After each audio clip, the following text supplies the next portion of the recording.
back. Let's go live to our panel, Kerry Chikarovski and Bruce Hawker. Bruce, what do you make of the latest foiled assassination attempt against Donald Trump? It's extraordinary we're saying the latest. It is such a precarious situation right now in the United States, not just in a political sense, but the society, obviously, with this threat of political violence, Bruce.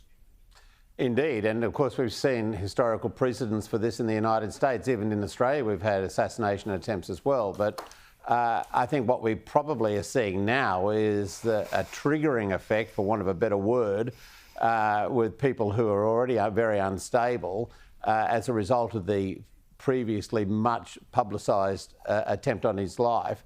And these characters have obviously come and are planning their own assassination attempts for whatever perverse reason. So what we can say, of course, is that the Secret Service's response seems to have been a lot better this time around, and that the President has promised whatever amount of funding is required to protect Donald Trump.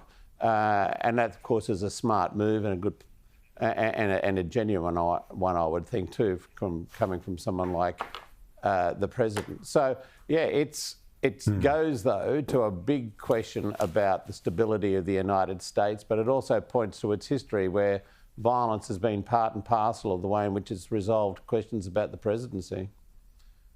Thankfully, Kerry, Trump is okay and fine despite this latest very real scare. If you're in the Democratic campaign for Kamala Harris, this would be the last thing you would want anyway, whether he's injured or otherwise. This is just another boost for Trump, really, isn't it? It's not going to hurt him. Well, we saw the extraordinary reaction last time when, Trump raised his fist into the air, and that image became one of the images of the campaign. It was, not only shown across America, it was shown around the world. And there was a level of genuine concern, and I think that led to a level of genuine support for President Trump, because people were saying, this guy is facing death and he's got this courage and this conviction and this, immense presence that he turns around and basically says, or he defies death and defies the people who are trying to take him out. So I can't imagine that this one will have the same sort of impact, because I said we don't have that iconic image. But certainly there will be people within the United States who are thinking, well, this man is fronting up time and time again, and he's showing that he's got a level of courage, an extraordinary level of courage. The fact that he goes out and plays golf, really? He goes going out and play golf and putting himself in a position where he could be shot at. So I don't think it's going to do him any harm. I'm not entirely convinced it'll have the same impact as the last one, but I do think that the Democrats will be just keeping their fingers crossed that nobody tries again.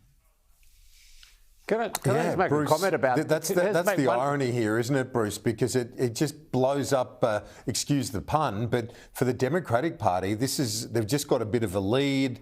Kamala Harris looks like she had some momentum off the debate. This, again, shifts the focus.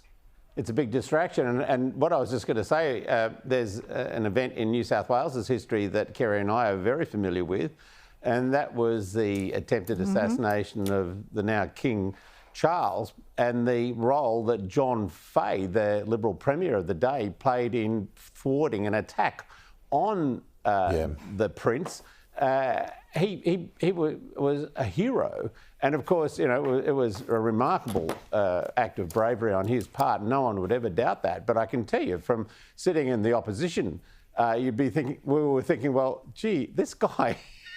What else is he going to pull out of the bag to demonstrate that he's a great premier? And but of course, he actually ended up losing that election, but only by the barest of margins. And that, I think, though, goes to that point that you're making, that these things can be big distractions at the time, but over a period of time, as Kerry says, they can go away. Yeah, they can. This is pretty close to the election, though, Kerry.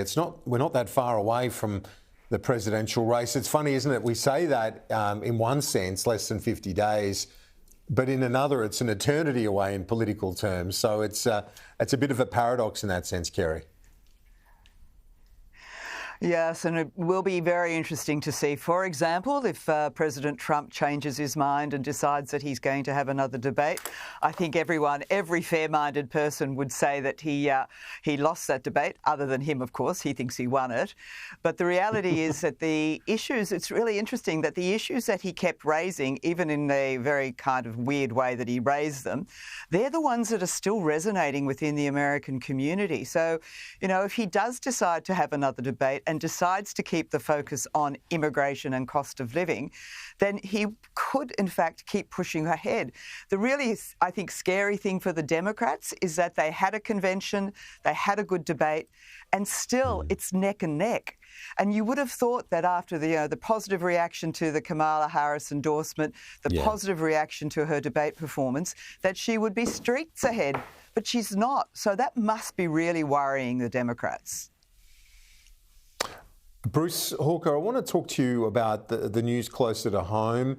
The AFR poll today has Peter Dutton, according to those numbers, within striking distance of a minority government. Kerry's talking about the Democratic Party being worried. What about Labor? Well, I don't think they'll be taking anything for granted, and I don't think they have been for some time. And the risk of sounding repetitious, all this, I think, really comes down to questions about cost of living and inflation. And while that remains stubbornly high, then that is a very challenging place for the Labor government to be in. Having said that, there hasn't been a lot of movement in the polls. This one is a little bit more towards Dutton's and the opposition's way, but essentially they've been around that 49, 51, 50, 50 sort of area for a long time now. So I think it's going to come down once again to how people are feeling about cost of living issues closer to the election. If Labor gets on top of those issues, if the Reserve Bank acts as I think it should act to start bringing down interest rates, then I think that's a very good news for Labor. If not, it becomes a more complex story, but still a very complicated path to government for for Dutton, because he does have to go via TLCs. Sorry, Peter Dutton. Apologies. Yeah. I'm sure he'll forgive you, Bruce. Doesn't have as much hair. Kerry, what's your sense of things? The Liberal Party, there is a bit of optimism from what I can pick up. Yeah, well, I think the really sad thing for the Labor Party is how low that their primary vote's getting. It's actually lower now, according to that poll, than when they won the last election. So, that has to be a concern for them. But Bruce is right. Things can always turn around. I think the more interesting question will be, and we've talked about it before, but I think the more interesting question is if it gets to a situation where it's minority government and it gets to the situation where perhaps the coalition have marginally more seats than the Labor Party, what do the Teals do? And, you and I, we all know that those Teals are basically sitting in Liberal Party seats.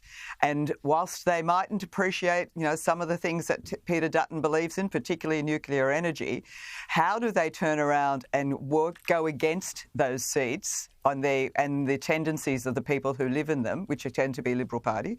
How do they go against them? Yeah. You will remember when we ended up in this situation with Tony Windsor and Rob Oakeshott. They very clearly went against what their electorate were believing. They very clearly went with the Labor Party, and people were quite shocked because they thought that they would have gone with, the coalition. So that might be a lesson for the Teals to be having a close look at.